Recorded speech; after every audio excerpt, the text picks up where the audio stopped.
దయచేసి చిన్నపిల్లలకు కొద్దిగా పత్రికలో పెట్టండమ్మా. అల్లరి చేయకుండా, ఎందుకంటే ఆటంకంగా ఉండింది. దేవుని వాక్యాన్ని వినేటప్పుడు చిన్నపిల్లలు కూడా అటు తిరగకుండా చూపెట్టండి. లేకపోతే ఒకవేళ వీలైతే బయట కూర్చోడానికి ప్రయత్నం చేయండి. దేవుని వాక్యాన్ని వినడానికి ఇతరులకు ఆటంకముగా ఉండకున్నామా. చిన్నపిల్లలు మీరు మౌనంగా కూర్చోండి, ఇటు తిరిగి కూర్చోండి. చక్కగా లైన్లో బయటకు అటు ఇటు తిరగొద్దు. ఇంకా ఎవరైనా సిద్ధపడిన వారు ఉంటే దేవుని వాక్యాన్ని వినటానికి ఆశ కలిగిన ప్రాణమును తృప్తిపరచే దేవుడు వాక్యమును వినటానికి త్వరతగతిన ఆశతో దేవుని సన్నిధికి రావాలని ప్రభు పేరిట మీకు మనం చేయించుకున్నాం. చేతి వచ్చిన మీ అందరూ కూడా ప్రభువైన యేసుక్రీస్తు నామములో శుభాలను మరొకసారి తెలియపరుస్తూ ఉంటాం. మిమ్మల్ని అందరినీ ప్రేమతో ఈ చివరి ఆరాధనకు ఆహ్వానిస్తూ ఉంటాం. పాత సంవత్సరము వెళ్ళిపోతూ ఉన్నది. ఏం వెళ్ళిపోతుందమ్మా?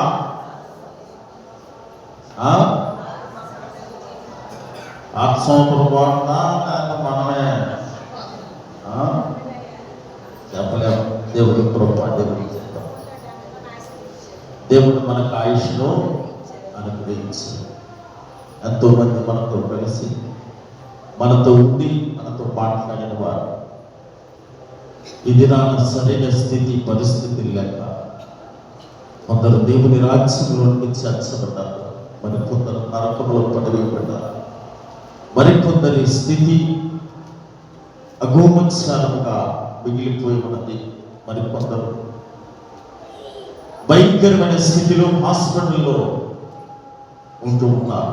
దేవుడు మనకైతే మన ఉచిత కృపను బట్టి మంచి ఆరోగ్యాన్ని ఇచ్చాడు, చక్కటి కాపుదలనిచ్చి మనకు ఆయన సన్నిధిలో నివసించే అర్హతను వాక్యంలో ఇచ్చాడు. అర్హత అనేది పెట్టినానంటే దేవుని సన్నిధానానికి రావటం కూడా అర్హత. కాబట్టి ఆ అర్హతను దేవుడు మనకి ఇచ్చినందుకు మొట్టమొదటిగా దేవాది దేవునికి కృతజ్ఞతలు తెలియపరచవలసిన వారమైన. అయితే ఈ సంవత్సరం మన ఇష్టానుసారంగా మనం జీవించి ఉండవచ్చు, మనకు అనుకూలంగా మనం జీవించి ఉండవచ్చు, ఎదుటి వారికి ఇబ్బందికరంగా మనము ఉండి ఉండవచ్చు, ఎదుటి వారికి ఆటంకకరంగా ఉండి ఉండవచ్చు. కానీ దేవుడు వీటన్నిటినీ సరిచేసుకోమని, మన జీవితాల్లో చక్కబెట్టుకోమని, ఎదుటి వారికి ఉపయోగకరంగా మనం ఉండమని దేవుడు హెచ్చరిస్తూ ఉన్నాడు. అయితే అనేక రకాల అంశాలను చూసా, ఆశీర్వాదాల, లేకపోతే దీవెనలా, లేకపోతే నీ స్థితి పాత స్థితి నుండి ఉన్నత స్థితి, ఇలాంటి అనేక అంశాలను నేను చూశాను. కానీ మీకు సరైన సమయంలో చెప్పవలసిన వాక్యము ఇదేనని పూర్వపు దినాల్లో కూడా ఒక వారు ఇదే వాక్యాన్ని నేను అందించా. మాకు తీసుకుని బయటకు వెళ్ళమ్మా.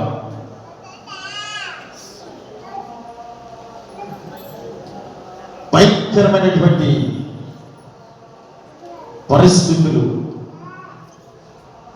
మన స్థితిని దేవుడు మార్చడానికి, మన హృదయాన్ని దేవుడు మార్చడానికి కొన్ని మాటలను ఆయన లేఖనంలో నుండి మన హృదయాన్ని తాకి విధముగా దేవుడు సహాయం చేయాలని, మనము మార్పు చెందాలని, నూతన సంవత్సరంలోనైనా దేవుడు మనల్ని మార్చాలని ఆశతో ఈ లేఖనాన్ని చదవాలని ఆశపడుతున్నా. యెహెజ్కేలు గ్రంథము 18వ అధ్యాయం 31వ వచనంలో ఒక మాట ఉంటుంది కదా, మీరు జరిగించిన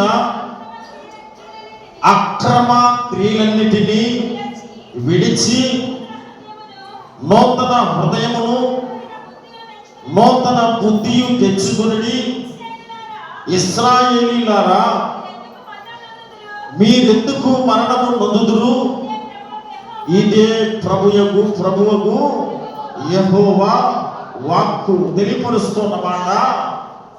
మీరు ఇప్పటి వరకు జరిగించిన అక్రమ క్రియలన్నిటినీ విడిచిపెట్టి నూతన హృదయమును నూతన బుద్ధిని తెచ్చుకోమని ఇశ్రాయేలుకు యెహెజ్కేలు ప్రవక్త తెలియపరుస్తూ ఉన్నాడు. చిన్న ప్రవక్తలు, పెద్ద ప్రవక్తలు. బైబిల్ గ్రంథంలో 2 వర్గాలు ఉన్నాయి.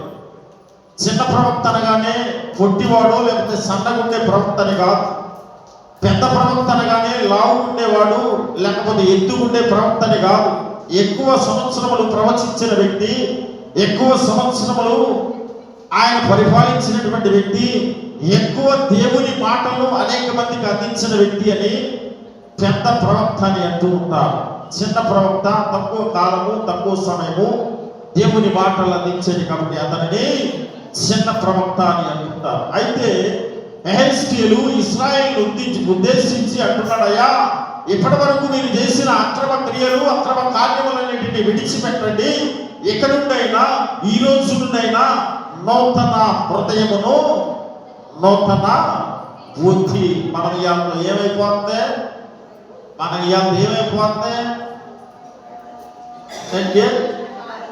తెలుసేనా తెలియదేనా? ఓపిక లేకపోతే ఇట్లాగే ఏంటంటే ఎందుకలేదు.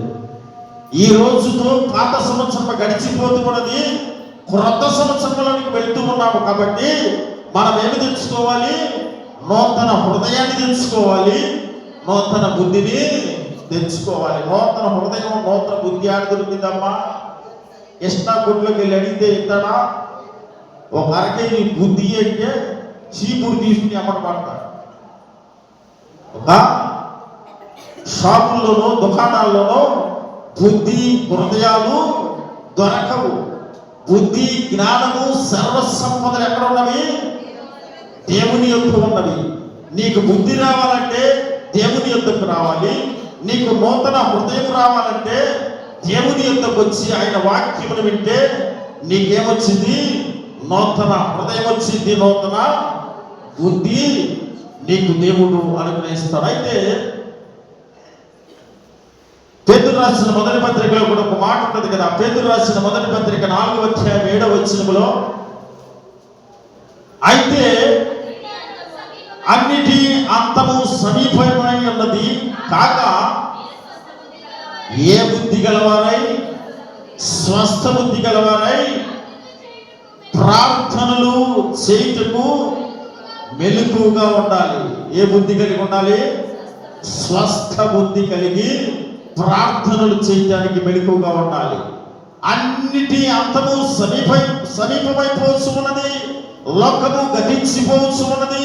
లోకము దాని కాలము ముగియబడుచు ఉన్నది. కాబట్టి అన్నిటికీ అంతము రాబోవచ్చు ఉన్నది. కాబట్టి మీరు మెలకువగా ఉండి ప్రార్థనలు చేయండి.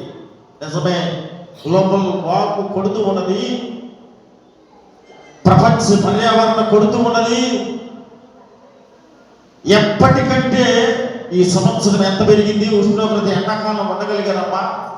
ఎండాకాలం ఎండల బాడి మసైపోని మనిషి, ఎర్రగొండ మనిషి కూడా నల్లగైపోయింది. నా కూడా రేతిరి కనపడే అనపడే అంతటి భయంకరమైన ఎండలు, ఉష్ణోగ్రత రోజు రోజుకి పెరిగిపోతూ ఉన్నది. సంవత్సరము ఉష్ణోగ్రత పెరిగిపోవచ్చు ఉన్నది. ప్రతి సంవత్సరము 5 లేదా 6 డిగ్రీలు సెల్సియస్ పెరిగిపోవచ్చు ఉన్నది. దీని వలన మంచు పర్వతములు కరిగిపోయి అవి నీరుగా మార్చబడి సముద్ర మట్టము పెరిగి భూమి తగ్గిపోవచ్చు ఉన్నది. సముద్ర మట్టము పెరిగి భూమి తగ్గిపోవచ్చు ఉన్నది.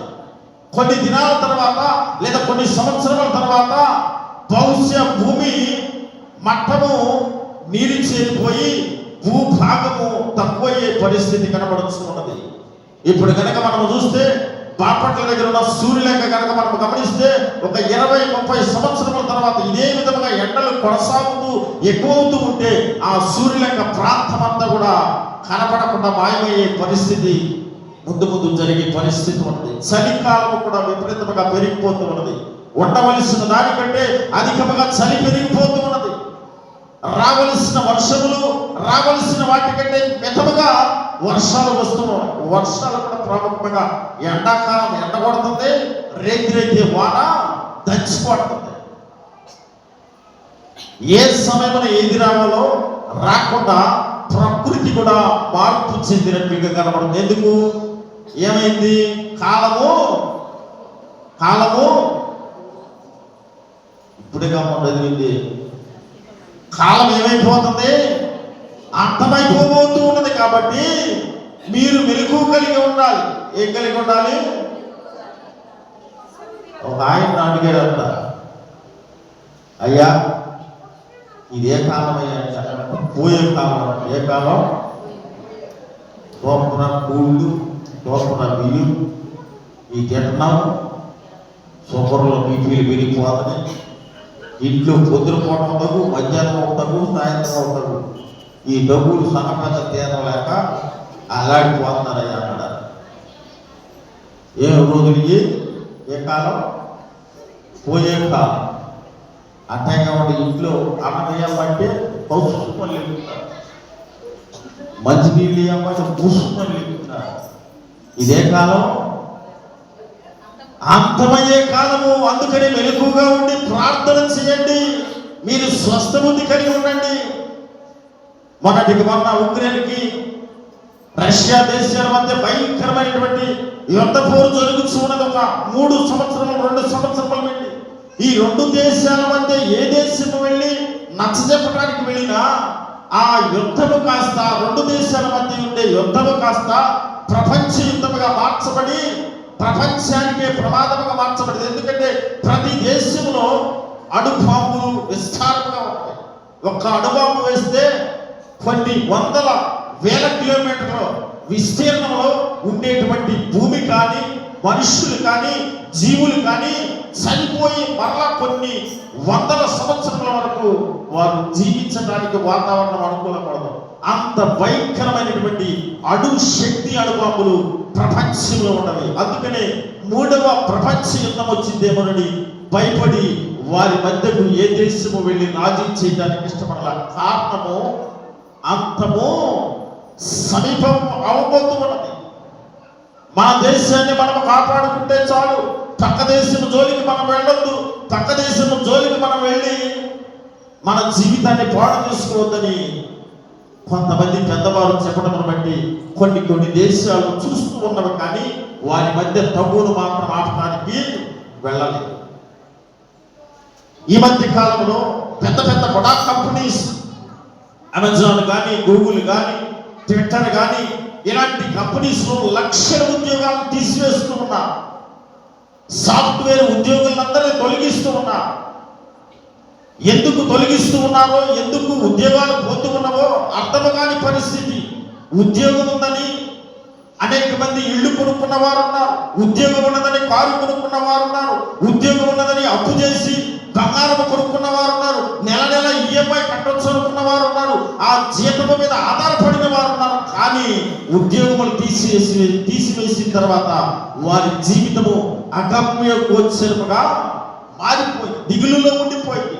అందుకనే కాలము సమీపమైంది, అంతము సిద్ధముగా ఉన్నది. కాబట్టి మీరేం చేయాలి? మెలకువ కలిగి ప్రార్థన యందు పట్టుదల కలిగి ఉండాలి. మనం ప్రార్థన చేయమంటే 5 నిమిషాలు బ్రతిమలాడాల్సి వస్తుంది. ఒకవేళ ఎవరైనా చేసి ఆమె లెగి చూస్తే రోజు ఆమెనా ఒక్కొక్కరు రాకుండా ఇదొక నిందన వేస్తూ ఉన్నా. ప్రార్థన లేని జీవితము ఊపిరి లేని వ్యక్తితో సమానం. అందుకని లేఖనములో అపోస్తలుడైన పేతురు తెలియపరుస్తూ ఉన్న మాట, స్వస్థ బుద్ధి కలిగి ఉండండి. స్వస్థ బుద్ధి అంటే అమ్మా మంచి బుద్ధి ఉందా మీకు? పెద్దోళ్ళు అంటారు బుద్ధి లేనివాడు, బుద్ధి లేనివాడని పిల్లలు చెప్తూ ఉంటారు. అందుకని అందరూ స్వస్థ బుద్ధి కలిగి ఉండాలని లేఖనములు సెలవిస్తూ ఉంటారు. కొందరు స్వస్థత ప్రార్థనలు అంటే పొరుగులు లెగెత్తుతారు.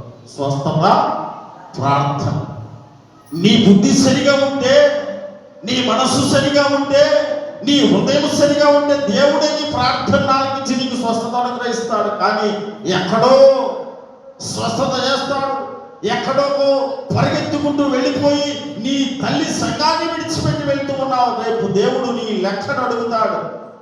ఏమయ్యా, నీ కుటుంబంలో ఉన్న సంఘాన్ని విడిచిపెట్టి నువ్వు ఎక్కడికో వెళ్తూ ఉన్నావు కదా. నేను చిన్ననాటి నుండి నిన్ను ఎత్తుకొని పెంచిన వాడిని, నన్ను మర్చిపోతూ ఉన్నావు కదా. దేవుడు కూడా అంటున్నాడు, ఒక దినాన నీకు ఇచ్చిన నీ తల్లిదండ్రులు విడిచిపెట్టేవే, నీకు ఇచ్చిన నీ అన్నదమ్ములను విడిచిపెట్టేవే, నీకు ఇచ్చిన నీ తల్లి సంఘాన్ని విడిచిపెట్టేవే. దేవుడు అడుగుతాడు, ఒక దినాన లెక్క అడుగుతాడు. నామకార్థమైన భక్తి పనికిరాదు, నామకార్థమైన ప్రార్థన పనికిరాదు. దేవుడు అందుకనే తెలియపరుస్తూ ఉన్నాడు, నీ అంతము సమీపముగా ఉన్నది కాబట్టి ప్రార్థన యందు మెలకువ కలిగి ఉండండి, మెలకువ కలిగి ఉండండి అని లేఖనములు సెలవిస్తూ ఉన్నాం. కాబట్టి మనం దేని యందు మెలకువ కలిగి ఉండాలి? ప్రార్థన యందు మెలకువ కలిగి ఉండాలి. స్వస్థ బుద్ధి, మంచి బుద్ధి కలిగి ఉండాలి. మనకు మంచి బుద్ధి పెట్టే ముందు చెడు బుద్ధుల గురించి ఒక 3 బుద్ధులను తెలుసుకుని తర్వాత మంచి బుద్ధుల గురించి తెలుసుకుందాం. ముందే బుద్ధులు తెలుసుకుందాం. అమ్మా, ఏ బుద్ధులు తెలుసుకుందాం? ముందు చెడ్డ బుద్ధుల గురించి తెలుసుకుందాం. ఎందుకంటే చూడండి మనకి ఇష్టం కాబట్టి చెడ్డ బుద్ధుల గురించి తెలుసుకొని తర్వాత మంచి బుద్ధుల్లోనికి, బైబిల్ గ్రంథంలోనికి వెళ్దాం. మొట్టమొదటిగా చంచల బుద్ధి. యెషయా గ్రంథము 29వ అధ్యాయం 24వ వచనంలో ఉంటుంది కదా, చంచల బుద్ధి గలవారు వివేకుల బుద్ధులు, సడుగువారు ఉపదేశమునకు లోబడుదురు. చంచల బుద్ధి అంటే అమ్మా ఏది? చంచల బుద్ధి అంటే ఏ బుద్ధి? చంచల బుద్ధి అంటే ఏదమ్మా? మాట మీద నిలవబడని బుద్ధి, స్థిరత్వం లేని బుద్ధి. ఇప్పుడు చెప్పిన మాట కాసేపట్లో మనము మాట మార్చి వేస్తూ ఉంటాం. చంచలమైన బుద్ధి, మాట మీద నిలబడని బుద్ధి, ఇష్టానుసారమే మాట్లాడే బుద్ధి. ఈ రోజు ఒక నిర్ణయం తీసుకున్నామంటే ఆ నిర్ణయం మీద మనం కట్టుబడి ఉండము. రేపటికి ఆ నిర్ణయము మారిపోయింది. ఈ నూతన సంవత్సరంలో ప్రవేశించేటప్పుడు కూడా అనేక మంది అనేక నిర్ణయాలు తీసుకుంటూ ఉంటారు. అయ్యా, ఈ రోజు నుండి నేను బైబిల్ చదవాలనుకుంటున్నా, ఈ రోజు నుండి ప్రతిరోజు ప్రార్థన చేయాలనుకుంటున్నా, ఈ రోజు నుండి నేను ప్రతిరోజు నా తల్లిదండ్రులు గౌరవించాలనుకుంటున్నా, ఈ రోజు నుండి మా కుటుంబంలో ఎలాంటి సమస్య రానికుండా నేను నా భర్తతో కానీ మా అత్తమామలతో కానీ తగువ పెట్టుకోకూడదు అనుకుంటున్నానయ్యా, నిమ్మలమైన మనస్సు కలిగి ఉందామనుకుంటున్నా అని నిర్ణయం తీసుకుంటాం. కొత్త సంవత్సరం 1వ తారీఖు ఏదన్నా పని చెప్పగానే వాళ్ళు ఎవరి మీదకి వెళ్ళింది? ఎవరి మీదకి వెళ్ళిద్దామా? ఎవరి మీదకి వెళ్ళింది? వాళ్ళకి తేలి దేవురమ్మా, వాళ్ళకి తేలిక అత్త, వాళ్ళకి భర్త బాబు, వాళ్ళకి తేలిక అత్త. చంచలత్వము, స్థిరత్వము లేని మనస్సు, స్థిరమైన మాట మీద ఉండము. నూతన సంవత్సరం అనేక వాగ్దానములు తీసుకుంటాం, అనేక మాటలు, స్థిరము కలిగిన మాటలు మనం అనుకుంటాం. కానీ అవన్నీ కూడా మనము మార్చివేస్తాం. రోజు గడిచిన వెంటనే మనలో ఏమైపోద్ది? చంచల బుద్ధి పనిచేసింది. కుటుంబాల్లో ఇది చాలా అధికంగా కుటుంబాలను విచ్ఛిన్నం చేస్తూ ఉన్నవి, కుటుంబాలను నాశనం చేస్తూ ఉన్నవి.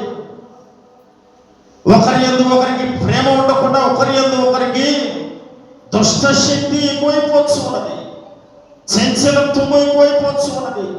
నిమ్మలమైన మనస్సు లేక, సమాధానము లేక, శాంతి లేక అశాంతితో నిండిపోవచ్చు ఉన్నారు. వారు ఎలాంటి వారు? చంచలమైన బుద్ధి కలవారు. అందుకనే అపోస్తలుడైన పేతురు తెలియపరుస్తూ ఉన్నమాట, స్వస్థ బుద్ధి కలిగి మెలకువగా ఉండి ప్రార్థన చేయని నీవు ప్రార్థనలో అనుదినము జీవిస్తే నీ బుద్ధి స్థిరముగా ఉంటుంది. చంచలమైన బుద్ధి నీలో ఉండదు, మాట తప్పే బుద్ధి నీలో ఉండదు, మాట మార్చే బుద్ధి నీలో ఉండదు. నమ్మకమైన మాట నీలో ఉంటది, స్థిరమైన మాట నీలో ఉంటది, నిలకడగలిగిన తత్వము నీలో ఉంటది. చంచలమైన బుద్ధి ఒకవేళ నీలో ఉంటే, చంచలమైన బుద్ధి ఒకవేళ నాలో మాట మార్చే తనము నాలో ఉంటే, దేవా ఈ నూతన సంవత్సరం అడుగు పెట్టబోతున్నానయ్యా, ఈ పాత సంవత్సరం నాలో ఉన్న చంచల బుద్ధిని తీసివేయవని ప్రార్థన ఎందు పట్టుదల కలిగి ప్రార్థించు. నీలో ఉన్న చంచలమైన బుద్ధిని దేవుడు తీసివేస్తాడు. ప్రతిరోజు చక్కగా ప్రార్థన చేయి, ప్రతిరోజు చక్కగా దేవుని వాక్యాన్ని చదువు. నీలో స్థిరమైన బుద్ధిని దేవుడు అనుగ్రహిస్తాడు. రెండవ బుద్ధిని కూడా జ్ఞాపకం చేసుకుందాం. తిమోతికి రాసిన మొదటి పత్రిక 5వ అధ్యాయము 21వ వచనములో ఉంటది కదా, విరోధ బుద్ధితోనైనను పక్షపాతముతోనైనను ఏమీ చేయక నేను చెప్పిన ఈ సంగతులు కైకొనవలనని దేవుని ఎదుటను క్రీస్తు యేసు ఎదుటను ఏర్పరచబడిన దేవదూతల ఎదుటను నేను ఆనబెట్టుచున్నాను. చాలు, ఆనంటేదమ్మా ఈ బాగా గుర్తుంది. ఎందుకంటే ఒట్టు అసలు లేదయ్యా, జేబులో డబ్బులు ఉండాలి, ఏమైనా అప్పు ఒట్టయ్యా. ఎందుకంటే ఈ బాగా గుర్తు దేవుడు తెలియపరుస్తున్నమాట, విరోధమైన బుద్ధి. ప్రతిదానికి మనము విరోధమే. అందుకని అపోస్తలుడైన పౌలు అంటున్నాడు, కొందరు విరోధ బుద్ధి కలిగి ఉంటారు. దేవుని కార్యములకు విరోధము, దేవుని వాక్యానికి విరోధము, దేవుని పనికి విరోధము. దేవుని వాక్యాన్ని వినడానికి మన బుద్ధి ఏ విధంగా ఉంటుందంటే అంతా నాకు తెలుసులే, దేవుని వాక్యం అంతా తెలుసు. విరోధకరమైనటువంటి బుద్ధి కలిగి మనము జీవిస్తూ ఉంటాం. భర్త ఫలానా పని చేయమ్మా, లేకపోతే ఫలానా చేయని చెబుతూ ఉంటే భర్తకు వ్యతిరేకముగా లేదా విరోధముగా మనం మరొక నిర్ణయాన్ని తెలియపరుస్తూ ఉంటాం. ఇంటిలో పెద్దవారు తల్లిదండ్రులు ఏదైనా మంచి మాట చెబితే, ఎవరి బిడ్డలయ్యా ఇలా ఉండాలి, ఇలా ఉండకూడదు అని జాగ్రత్తలు చెబితే తల్లిదండ్రులకు విరోధులైపోతూ ఉంటారు బిడ్డలు. ఎవరి బిడ్డలకు శత్రువులు ఎవరయ్యా అంటే ప్రాముఖ్యముగా తల్లిదండ్రులే కనపడతారు. ఎందుకు? తల్లిదండ్రులు చెప్పిన ప్రతి మాటను వారు పెడచవన పెడుతూనే ఉంటారు. వారు వినరు, విరోధముగానే తల్లిదండ్రులకు ప్రవర్తిస్తూ ఉంటారు. అందుకనే ఒక వ్యక్తి మనకు బైబిల్ గ్రంథంలో కనబడుతూ ఉంటాడు. ఒక పనికి మాలిన వ్యక్తి తర్వాత తన మనస్సు మార్చుకున్న తర్వాత పనికొచ్చిన పాత్రగా దేవుడు అతన్ని తయారు చేశాడు. అయ్యా, నేను నీకును తండ్రికి వ్యతిరేకముగా విరోధముగా నేను పాపము చేశానయ్యా అని ఒప్పుకుంటాడు. ఎవరు?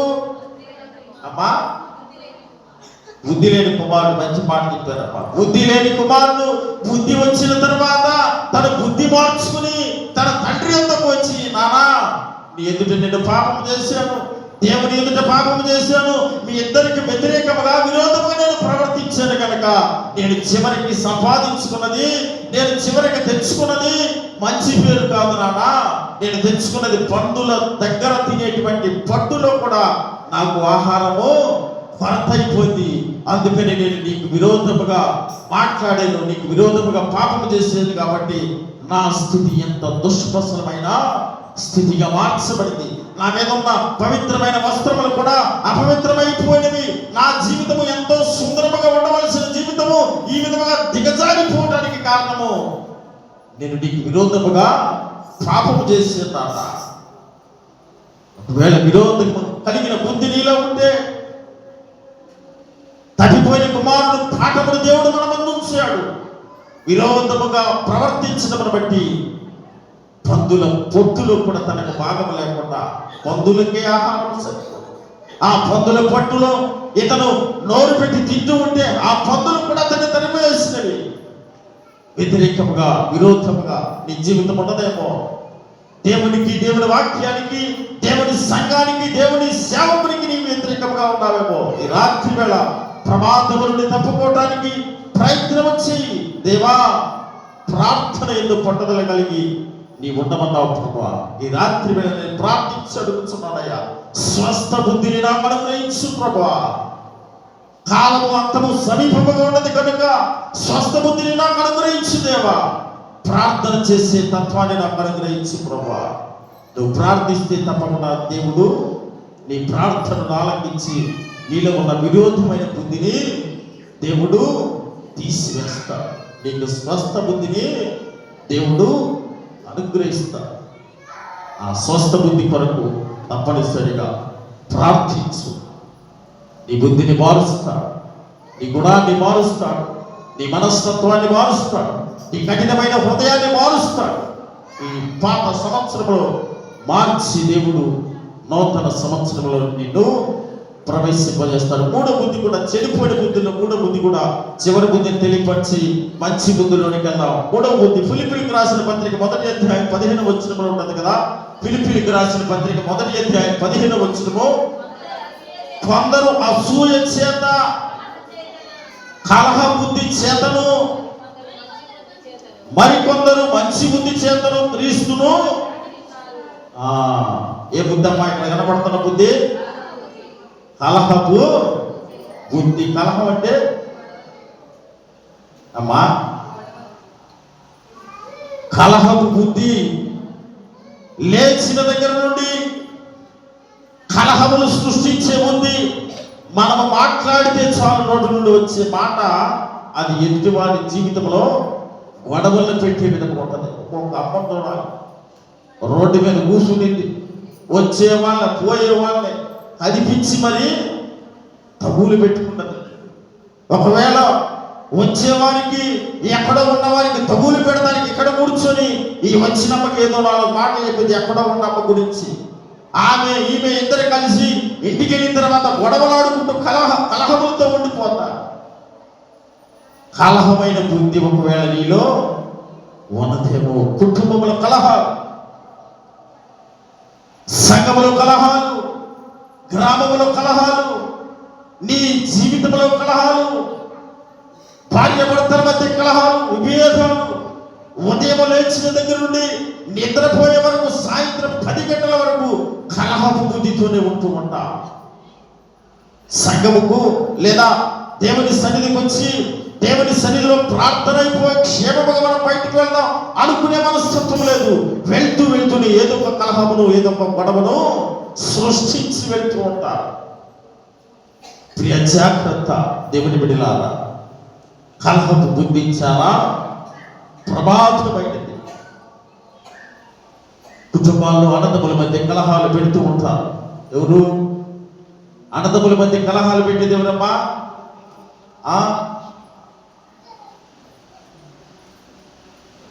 వాక్యం అర్థమవుతుందా? ఆ శక్తి ఉందా లేదా? మాట చెప్పడం అర్థమవుతుందా లేదంటే అడుగుతున్నా. అన్నదమ్ముల మధ్య కలహాలు పెట్టేది ఎవరు? తోడు వాళ్ళలో అత్తగూడల మధ్య కలహాలు వస్తూ ఉంటాయి.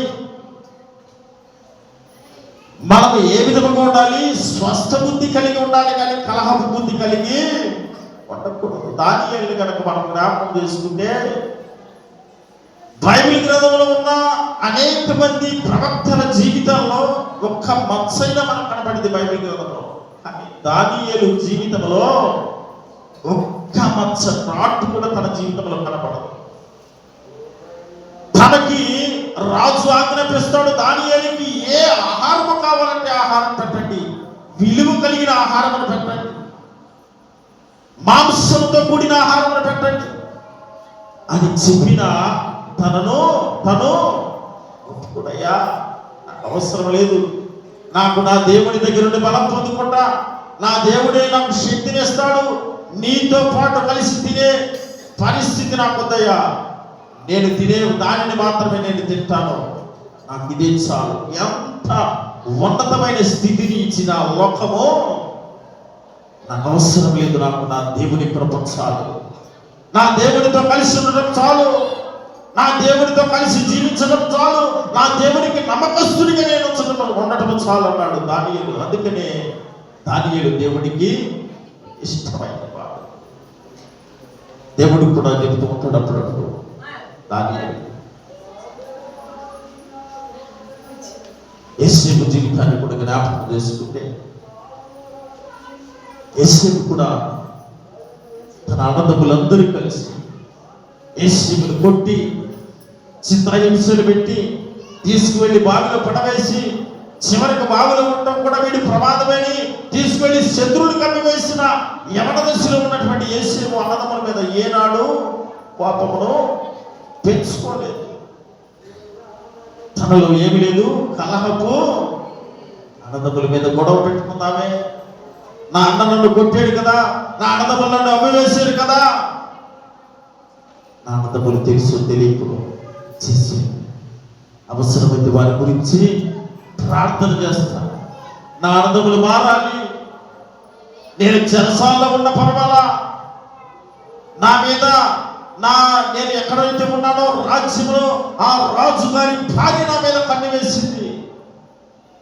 స్వస్థ బుద్ధి, మంచి బుద్ధి కలిగి ఉండలేను. నా దేవుడు ఎక్కడ ఉన్నానో చూస్తూ ఉన్నాడు. ఒకవేళ ఆమె పాపము చేయాలని అతని మీద చేవేసిన ఆ వస్త్రముని వదిలిపెట్టి పారిపోవడానికి ఇష్టపడ్డాడు, కానీ స్వస్థ బుద్ధి నుండి బయటకు వెళ్ళిపోలేదు. అందుకని దేవుడు యోసేపును బహుగా ఆశీర్వదించాడు. దీనస్థితి నుండి, చెరసాల నుండి, బానిసత్వం నుండి ఉన్నత శిఖరంలో కూర్చోబెట్టాడు. ఈరోజు నేను మంచిగా ఉంటున్నానయ్యా, చక్కగా ఉంటున్నానయ్యా, అయినా నా జీవితంలో అభివృద్ధి లేదయ్యా, అయినా నా జీవితంలో ఆశీర్వాదం లేదయ్యా అని నీవు నిరాశ చెందుతూ ఉన్నావేమో. దేవుడు నీ స్వస్థ బుద్ధిని పరీక్షిస్తూ ఉన్నాడు. అబ్రహామును పరీక్షించాడు. ఒక దినమున తన జీవితంలో మలుపురాని దేవుడు అనుగ్రహించాడు. దేవుని నామానికి స్తుతి కలుగును గాక అనే విధముగా దేవుడు తన జీవితంలో చేశాడు. అసాధ్యం అనుకున్నాడు, కానీ సాధ్యపరిచాడు. కృతజ్ఞత కలిగి ఉన్నాడు. దేవునిని మర్చిపోలేదు. తన భార్య మాట విన్నాడు, కానీ మంచిలో మరలా తిరిగి దేవుడి మీదనే విశ్వాసం ఉంచాడు. దేవుడు ఇచ్చిన మాట తప్పకుండా అబ్రహాము జీవితంలో నెరవేర్చాడు. బైబిల్ గ్రంథంలో ఒక ఇద్దరు భార్య భర్తలు ఉంటారు. నాబాలు, ఎవరమ్మా నాబాలు,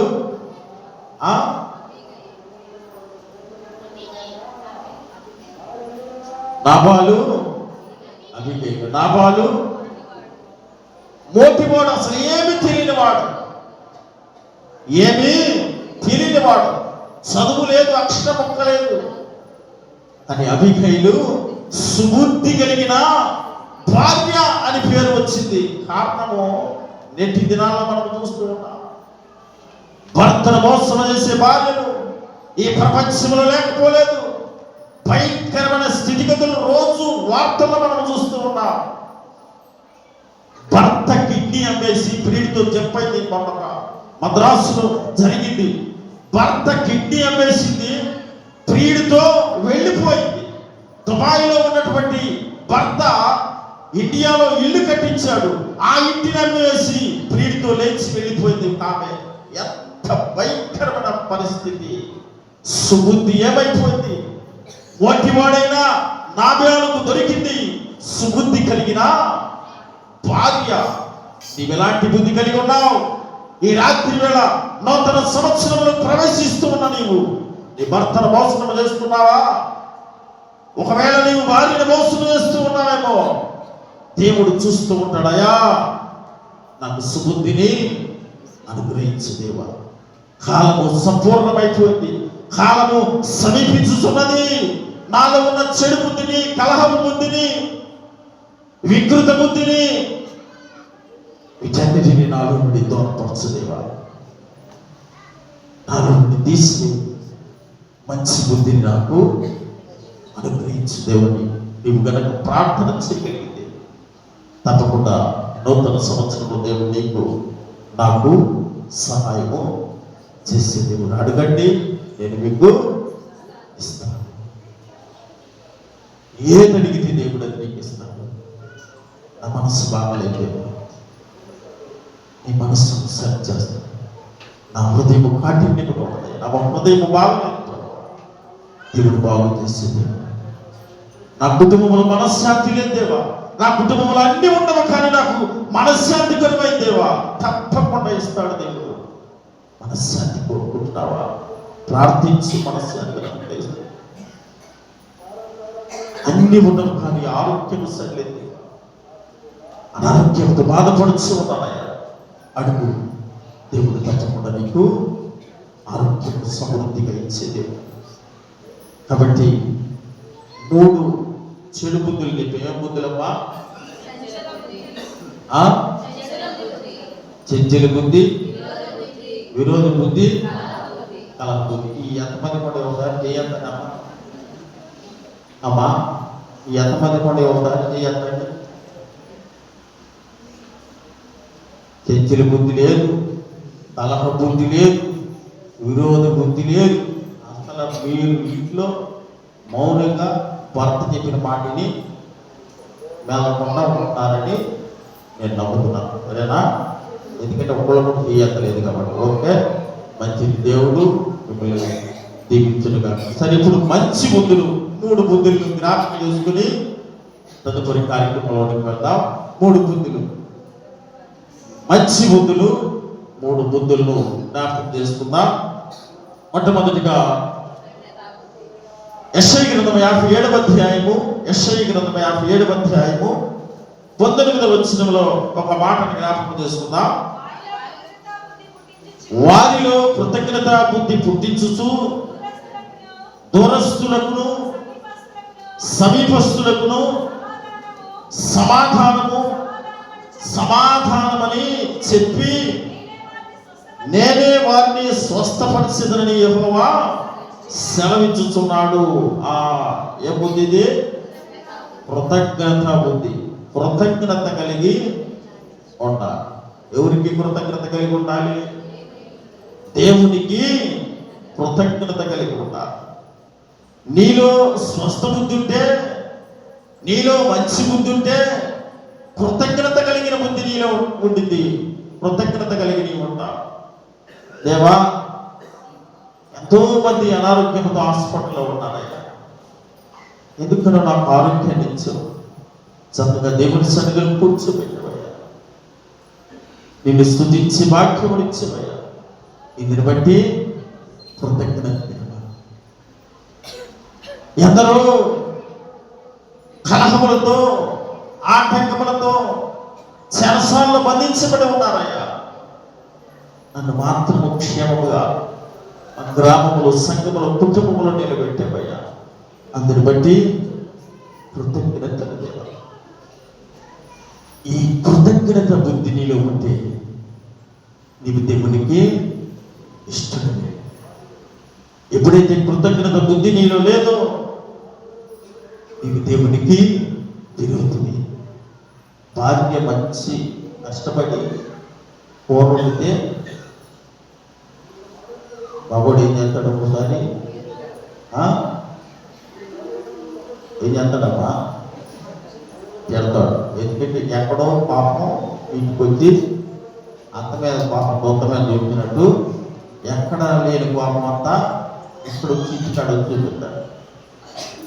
ఇవాళ మా ఇంట్లో కూడా ఒక జరిగింది. అది కూడా చూపించాలి. ఇవాళ ఎన్నో తారీఖు అమ్మా? 30.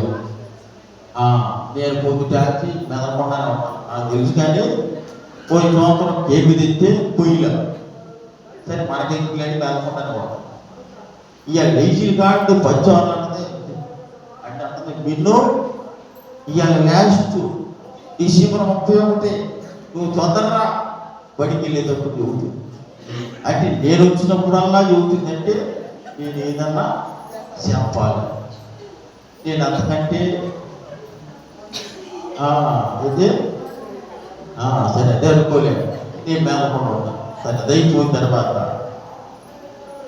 ఏమి లేదు కానీ పొద్దున పూట వంకాయ టమాటా వండి నేను వెళ్ళినప్పుడల్లా ఫోన్లో పైకి నేస్తాం. ఇది బిర్యానీ చేసే విధానం ఫోన్లతో అంటే ఇది చూసి అప్పుడు కానీ ఏదమ్మా 4 సార్లు 5 సార్లు ఇది ఇవ్వాలి ఇదే పోతున్నామన్నా ఉండి ఉండలేక మధ్యాహ్నం గుండ్రు పోతే ఒక్కరు మా స్వాన దేవత్తుగా మరి తెత్తాలి అనుకునే దానికి వచ్చే దానికి కోడిగుడ్లు కూర వండి వండి అలా పెట్టింది. ఎందుకు ఇది జ్ఞాపకం చేశానంటే, మన కొరకు మన భార్య ఎంతో కష్టపడి వంటను సిద్ధపరిస్తే మనము చిటికలో తీసివేస్తూ ఉంటాం. ఒక్క మాట, ఎంత చక్కగా ఉండేవు, నువ్వు వండిన ఆహారము మంచిగా ఉన్నదని కనుక మనము ఒక్క మాట అంటే స్త్రీలు ఎంత సంతోషపడుతూ ఉంటారు. అందుకనే కృతజ్ఞత లేని జీవితము, దేవునికి అయిష్టుడైతే అతనిలో కృతజ్ఞత ఉండదు. దేవునికి ఇష్టడిగా స్వస్థ బుద్ధి కలిగి నీవు జీవిస్తే కృతజ్ఞత బుద్ధి కలిగి నీవు ఉంటావు. ఎవరైనా సహాయం చేసినప్పుడు ఆ సహాయాన్ని మనం మర్చిపోతూ ఉంటాం. మన అవసరం తీరిన తర్వాత ఎదుటివాడిని శత్రువుగా చూసేవారు మన సమాజంలో అనేక మంది ఉన్నారు. ఎవరన్నా సహాయం చేస్తే మన స్థితి ఉన్నతమైన స్థితిలోకి వెళ్ళిన తర్వాత సహాయం చేసిన వాడిని మర్చిపోతూ ఉంటాం. అవసరమైతే వాటిని తీస్తూ ఉంటాం. మనము కృతజ్ఞత లేని జీవితం అది. ఏ జీవితము? కృతజ్ఞత లేని జీవితం. ఉద్యోగాన్ని పెట్టుకోవాలయ్యా, ఒక 1000 రూపాయలు అవసరం అప్లికేషన్ కొరకంటే ఎవరైనా సహాయం చేశారనుకో, ఆ 1000 రూపాయలు పెట్టి అప్లికేషన్ పెట్టుకున్న విధానమును బట్టి దేవుడు మన జీవితంలో మేలు చేసి ఉద్యోగము వచ్చే విధముగా చేసాడు అనుకో, ఎంత మేలు, జీవితము నిలబెట్టాడు అని మనము ఆయన్ను చెప్పము. ఏముందులో 1000 రూపాయలు ఇచ్చాడు, అతనికి అవసరమైతే 1500 ఇచ్చాడని కూడా మనము తీసి పడవేస్తూ ఉంటాం. భయంకరమైన విషయాన్ని నేను చెప్తా. నల్గొండ నుండి హైదరాబాద్కు సరిగ్గా 100 కిలోమీటర్ల దూరం. మీరు ఇంటికి వెళ్ళిన తర్వాత మొబైల్ కొట్టి చూడండి. ఏసీబీ ఇన్స్పెక్టర్ తల్లి, ఆయన ఇంకా మాతో పాటు 4 యవనస్తులకు వెళ్తూ ఉంటే భయంకరమైన యాక్సిడెంట్ జరిగింది. ఆమెకు దగ్గర 60 సంవత్సరాలు ఉంటాయి ఆ తల్లికి. ఆమె పడిపోయింది, తలకు బాగా దెబ్బ తగిలింది. తలకు ఎప్పుడైతే దెబ్బ తగిలిందో, దెబ్బ తగిలినప్పుడు వామిటింగ్ రాకూడదు, మనం గుర్తుపెట్టుకోండి. రెండవది ఫిట్స్ అనేది రాకూడదు. ఈ 2 వస్తే ప్రమాదము, భయంకరమైన దెబ్బని జ్ఞాపకం ఉంచుకోండి. వెంటనే ఒక్క టాబ్లెట్ ఆమెకు వేసి తలకు చుట్టూ తలముట చుట్టి ఒక్క 1 అవర్లో ఆ సారు అదే కారులో తీసుకుని వెళ్ళాడు ఆ తల్లిని.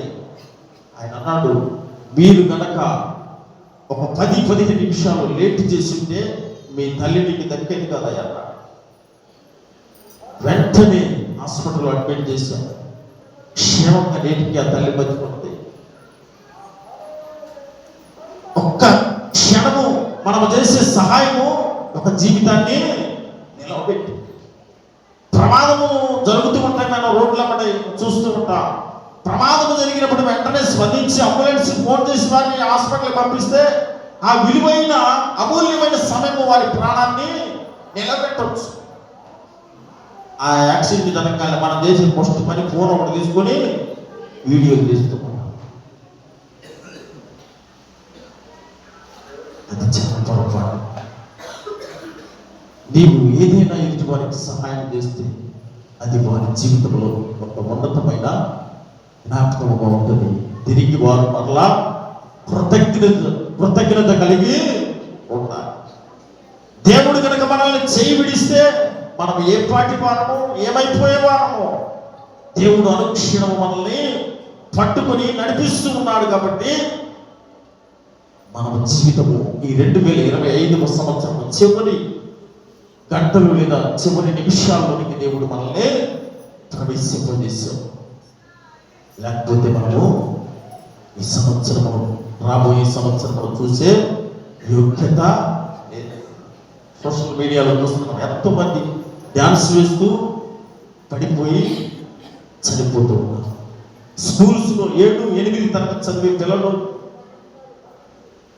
టేబుల్ మీద కూర్చొని పాఠం వింటూ పక్కకు పడిపోయి స్ట్రోక్ వచ్చి చనిపోతూ ఉన్నారు. ఎంతోమందిని చూస్తూ ఉన్నాం. ఒక్క క్షణంలో జరిగిపోతున్న మార్పులు. దేవుడు మనకి ఎంత సహాయం చేస్తూ ఉన్నాడు, ఎన్ని మేలు చేస్తూ ఉన్నాడు.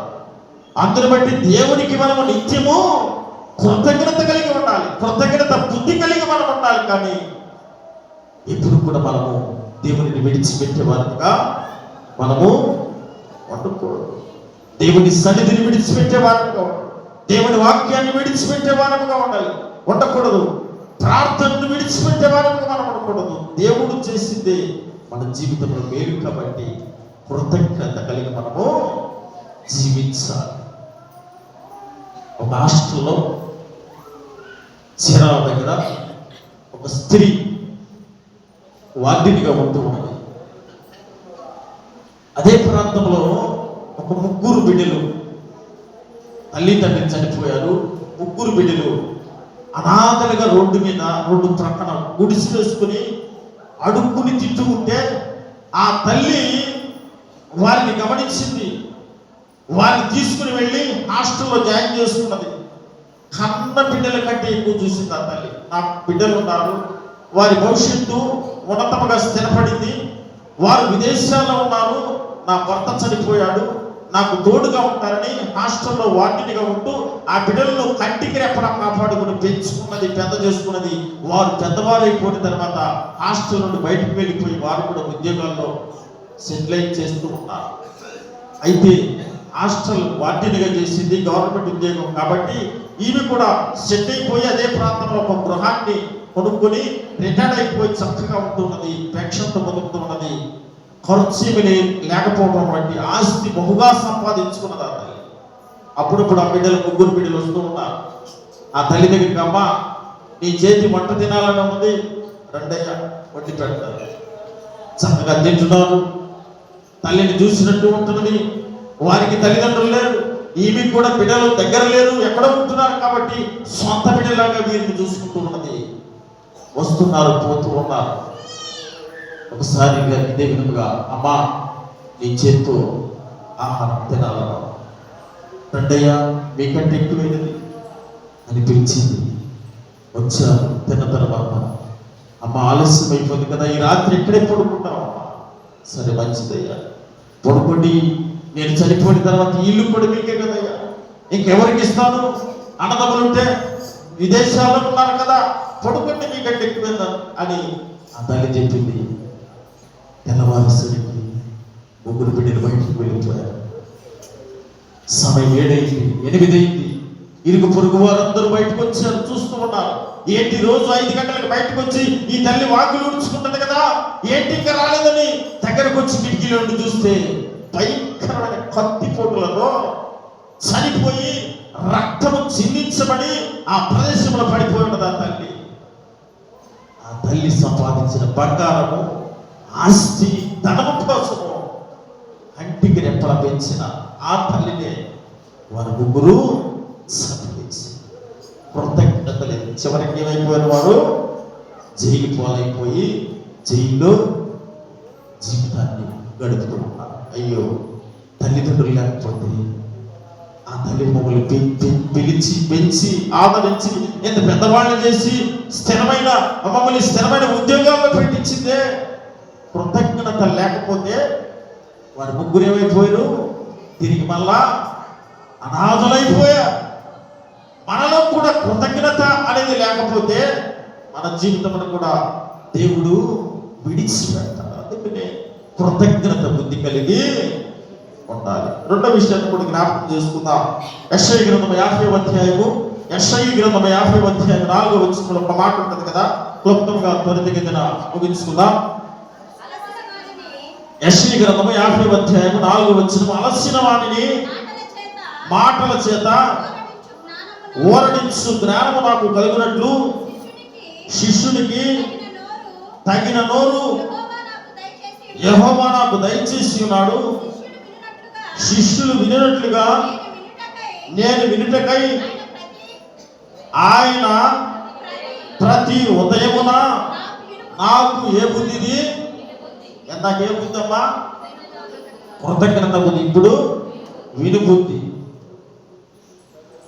అయ్యో, అసలు మా అబ్బాయి ఇప్పుడు మాట్లాడి కదా, ఎందుకంటాడు ఎంటాడా, ఎంతోమంది అంటూ ఉంటారు, అసలు మా అబ్బాయి మాట్లాడలేదు. అయితే ఇప్పుడు అంటున్నాడు, నాకు ఏ బుద్ధి, విను బుద్ధి. వినటం వల్ల ఏమొచ్చింది? విశ్వాసం వచ్చింది. వినే బుద్ధి నీలో లేకపోతే విశ్వాసము నీలో లేనట్లే.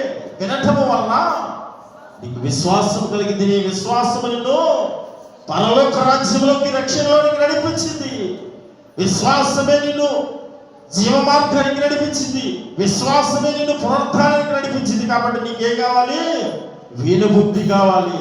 వాక్యమును వినాలి. వాక్యానుసారమైన జీవితమును మనకు అనుగ్రహించులాగున ప్రార్థన పట్టుదల కలిగి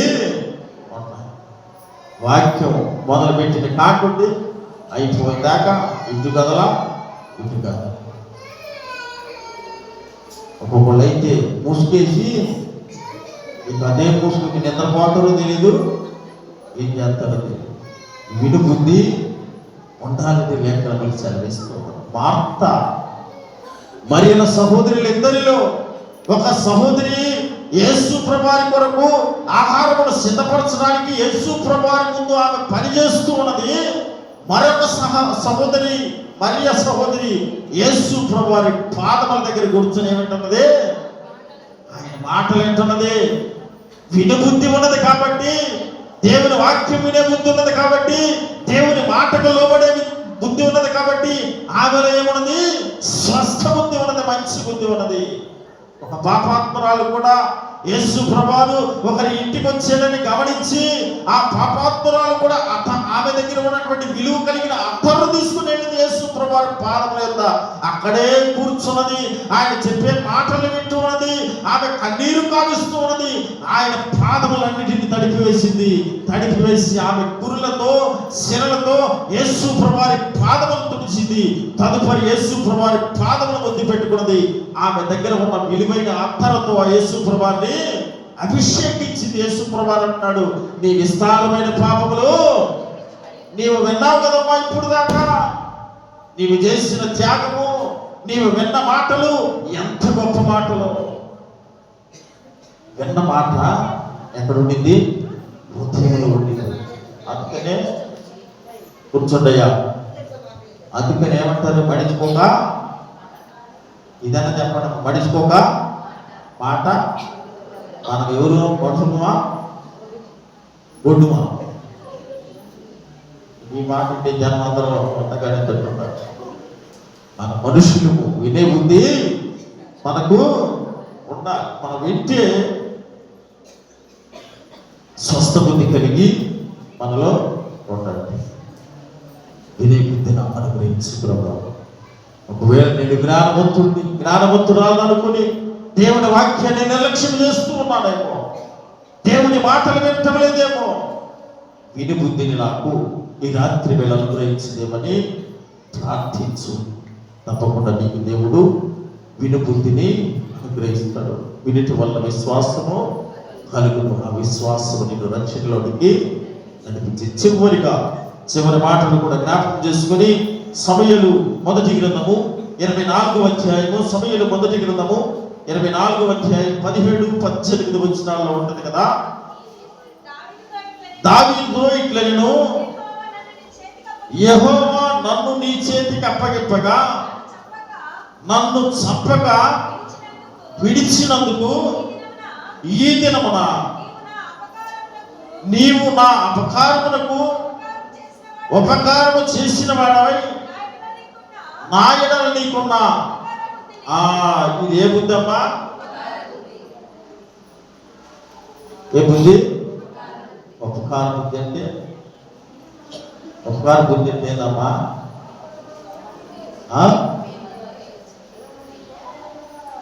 ఉపకార బుద్ధి అంటే ఎదుటివారికి సహాయపడటం లేదా, మేలు చేయడం. సౌలు అంటున్నాడు దావీదు అయ్యా, ఏమంటున్నాడు? నీకు నిజముగా నీతిమంతుడు అయ్యా, నేను నీకు ఎన్నోసార్లు అపకారం చేయాలని చూశాను, ఎన్నోసార్లు నిన్ను చంపివేయాలని చూశాను, కానీ నీవు నా ఎడల అపకారం చేయకుండా ఉపకారం చేసేవయ్యా. సౌలు వాస్తవానికి దావీదును చంపడానికి 3000 మందిని వెంట పెట్టుకుని తిరుగుతున్నాడు. దావీదు ఎప్పుడు దొరుకుతాడా, దావీదును చంపేద్దాము. ఎందుకు 3000 మందిని పెట్టుకున్నాడు? ఒక దావీదును చంపడానికి. సౌలు రాజే కదా, సౌలుకు అన్ని తెలుసు కదా. కానీ దావీదును చంపడానికి ఎందుకు 3000 మందిని వెంట పెట్టుకున్నాడంటే దేనికి? అమ్మా, దావీదు సంగతి సౌలుకు తెలుసు. అంతటి గొలియాతును చంపిన దావీదు యవన దశలో ఉన్నప్పుడే గొలియాతును చంపాడే. అతడు ఎంత ఎత్తు కలిగిన వాడో, యుద్ధ నైపుణ్యము లేకపోయినా అతనికి యుద్ధానికి సంబంధించిన ఆయుధాలన్నీ ఉన్నా దేవుడు దావీదు పక్షమున ఉన్నాడు కాబట్టి దావీదు పవర్ ఏంటో సౌలుకు తెలుసు. అందుకని సౌలును చంపడానికి, ఒక్క వ్యక్తిని చంపడానికి ఎంతమందిని పెట్టుకున్నాడు? 3000 మందిని తన సైన్యాన్ని వెంటబెట్టుకు తిరుగుతున్నాడు. ఎప్పుడు దొరుకుతాడా చంపివేద్దామని. కానీ దావీదుకు దేవుడు తోడై ఉండటం బట్టి ఎక్కడ కూడా హాని జరగకుండా దేవుడు దినదినము దావీదును తప్పిస్తూ ఉన్నాడు, కాచి కాపాడుతూనే ఉన్నాడు. కానీ ఒక దినమున దొరికాడు, సౌలు దొరికాడు దావీదుకి. సౌలు దొరికాడు దావీదుకి. ఒక శత్రువుకు మరొక శత్రువు దొరికినప్పుడు ఏం చేస్తారు? తప్పనిసరిగా హాని చేస్తారు. అయితే దావీదు మాత్రం హాని చేయడానికి ఇష్టపడతారు. దేవుడు అభిషేకం పొందినవాడు కాబట్టి ఇతనిని, ఒకవేళ ఇతను ఎంత భ్రష్టుడైనా నాకు అవసరమో, దేవుడి చేత అభిషేకం పొంది ఉన్న వ్యక్తి కాబట్టి, రాజు కాబట్టి, నేను అతని మీద చేయలేను. చూడండి 3వ అధ్యాయంలో, అదే అధ్యాయం 3వ వచనంలో, అదే అధ్యాయం 3వ వచనంలో 24:3 మార్గమునున్న గొర్రె దొడ్లకు అతడు రాగా అక్కడ గుహ ఒకటి కనపడిను. అందులో సౌలు చాలు పోగా దావీదును అతని జనులను ఆ గుహ లోపలి భాగంలో ఉండిరి గనుక చాలు. శంఖాని వర్తికి అంటే ఏందమ్మా? శంఖాని వర్తికి అంటే చదువుకున్నానమ్మా, అంతే సామెతలు కూడా ఉంటాయి, చదువుకున్నానుగా. శంఖాని వర్తికి ఏమో ఆలోచిస్తుంటారు. గొర్రెల గుడి దగ్గర సౌలంట విశ్రాంతి తీసుకుంటాడు. శంఖాన్ని బట్టి అంటే రెస్ట్ తీసుకుంటూ ఉన్నాడు. నిద్ర వేళలోనికి నిద్రకి సమీపిస్తూ ఉన్నాడు. అలాంటి సమయంలో దావీదుకు దొరికాడు. కానీ దావీదు అతన్ని ఏమీ చేయకుండా ఒంటరిగా దొరికినా కానీ సౌలును ఏమీ చేయకుండా విడిచిపెట్టాడు. ఎందుకంటే దేవుడి చేత అభిషేకం పొందాడు. స్వస్థ బుద్ధి ఉన్నది నాలో, స్వస్థ బుద్ధి ఉన్నది. నేను ఎదుటి వారికి హాని చేయను. మంచి బుద్ధి ఉన్నది దావీదులో కాబట్టి దావీదు సౌలుకు హాని చేయకుండా విడిచిపెట్టాడు. అందుకని సౌలు సాక్షి చెబుతున్నాడు దావీదుని గురించి, అయ్యా ఎన్నిసార్లు నీకు అపకారం చేయబోయాను, కానీ నువ్వు మాత్రం నా ఎడల అపకారం చేసేవై, ఎంత మంచి నీతిమంతుడివయ్యా నీవు దావీదు అంటున్నాడు. మనమైతే నీతో కూడా అంటమా, నీతో కూడా నీతి మాట్లాడు అంట. కానీ సౌలు శత్రువు అంటున్నాడు దావీదు, నీతిమంతుడివి నీవయ్యా. స్వస్థ బుద్ధి కనుక నీలో ఉంటే నీ జీవితం కూడా ఉపకార బుద్ధి ఉంటుంది. స్వస్థ బుద్ధి నీలో ఎప్పుడైతే ఉండదో దేవునికి విరోధమైన కార్యములే నీవు చేస్తావు. అందుకనే ఈ నూతన సంవత్సరంలోనికి ప్రవేశిస్తున్న నేను ఎలాంటి బుద్ధి మనకు ఉండాలి, ఎలాంటి బుద్ధి మనకు ఉండకూడదు. ఎలాంటి బుద్ధులు ఉండకూడదమ్మా? అందరూ కలిసి ఒకసారి చెప్పండి. చెంచుల బుద్ధి, విరోధ బుద్ధి, కలహపు బుద్ధి. ఎసుంటి బుద్ధి ఉండాలి? కృతజ్ఞత బుద్ధి, వినబుద్ధి, ఉపకార బుద్ధి. ఈ అన్నయ్యా అమ్మా, ఈ గొల్లువా పండగ రోజు అబద్ధం ఆడకూడదు. అందులో కొత్త అబద్ధం ఆడితే స్తోత్రం మొత్తం అబద్ధాలే. చిన్నప్పుడు పొద్దున్నే పనులు పడి వెళ్తున్నప్పుడు ఏం చేస్తే కొత్త పనులు పడితే ఇది బోరికి తొలి ఇది తిని అంటే అయిపోయింది. కాబట్టి మనం ఎలాంటి బుద్ధి కలిగి ఉన్నాం? స్వస్థ బుద్ధి కలిగి నిలకడతో ప్రార్థన ఎందు పట్టుదల కలిగి ఉన్నాయి. నూతన సంవత్సరంలో ప్రవేశిస్తున్న నీవు నేను మనమందరం కూడా దేవా, నాకు చెడు ఆలోచన, చెడు బుద్ధి, చెడు తలంపులు, చెడు మనస్తత్వం ఉంటే వాటిని తీసివేయటం, స్వస్థ బుద్ధిని, మంచి బుద్ధిని, మంచి గుణమును నాకు అనుగ్రహించు ప్రభా అని ప్రార్థించు. తప్పకుండా దేవుడు ఈ 2025 సంవత్సరంలో నీకు నాకు సహాయము చేయబోతున్నాడు. చిన్న ప్రార్థన చేసుకుందాం. పరిశుద్ధుగా ప్రేమ కలిగిన మా తండ్రి, మీ ప్రశస్త నామమునకు వందనములు స్తోత్రములు చెల్లిస్తూ ఉన్నాం ప్రభా. ఈ సమయంలో మీరు మాతో మాట్లాడారు, మమ్మల్ని బలపరిచిన ప్రభా. మీ రెక్కల్లో మీ కరుణ గల హస్తముతో ఈ సంవత్సరం చివరి వరకు మమ్మల్ని నడిపించారు. మరి కొద్ది నిమిషాల్లో 2026 సంవత్సరంలోకి ప్రవేశించబడుతూ ఉన్నాం. మీ సన్నిధానంలోనే కూడా, అది కూడా తండ్రి మీ సన్నిధానంలోనే అడుగు పెట్టబోతున్నామయ్యా. ఆ విలువైన సమయమును మా జీవితంలో మీరు అనుగ్రహిస్తూ ఉన్నాం. మీ కన దృష్టి, మీ దయగల హస్తము ఈ సంవత్సరం అంతా కూడా మా మీద ఉంచండి ప్రభు.